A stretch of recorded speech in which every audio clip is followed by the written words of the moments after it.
short talk, I would like to ask, who among you here owns a business or runs a business? Like, can you raise your hand a bit higher? Okay. Basically, my short talk is primarily for you. To introduce, Esquire provides a non-collateral business loans. So, if you are having hard time applying for loans in the banks, you can actually come to us and we can assist you. Okay, we fuel dreams. So basically, short and medium micro businesses, that's the main target of our company. So those who are having hard time on the documents asked by the bank, we actually assist them in their financing needs for their business. Okay.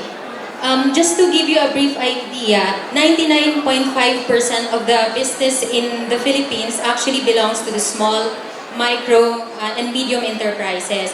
So when you say micro, it's actually the asset of the business is 3 million below, and 3 million to 15 million, it's small, and medium is 15 million up to 100 million. So if you have if your company has an asset of 100 million below, you belong to the small and medium enterprises of the industry. And 61.1% of the total jobs are generated by those companies.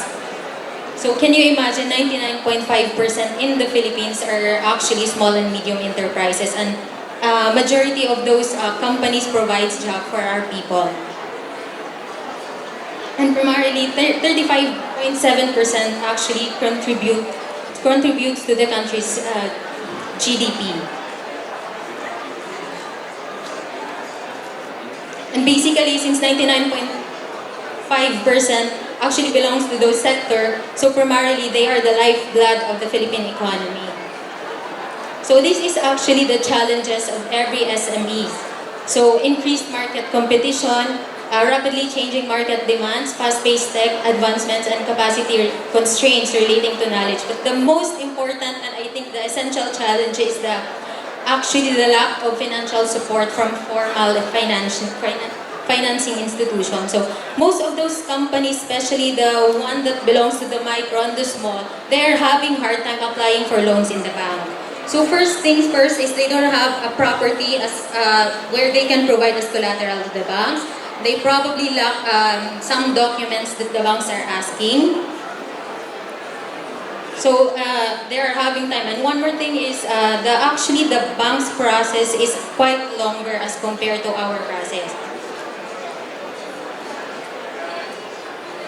So primarily, out of 10, only 2 of the businesses have access to formal financing institution. So that's where we actually comes in. So our advocacy is providing small and medium enterprises access to business financing. We offer fast, hassle-free, non-collateral business loans tailor-fit to the needs of the SMEs. So our vision, to be a global leader in growth stage financing. Our mission, fueling dreams of entrepreneurs by providing financial support and business advisory services to achieve success of our team by fostering a family culture that empowers and inspires career growth.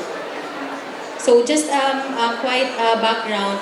As of today, we actually served 11,042 clients, and the transactions is 52,597. So probably some of the transactions actually belongs to the same client. So they just actually get loans from us. So it's like they are repeating the process. So probably they are somewhat satisfied with our services.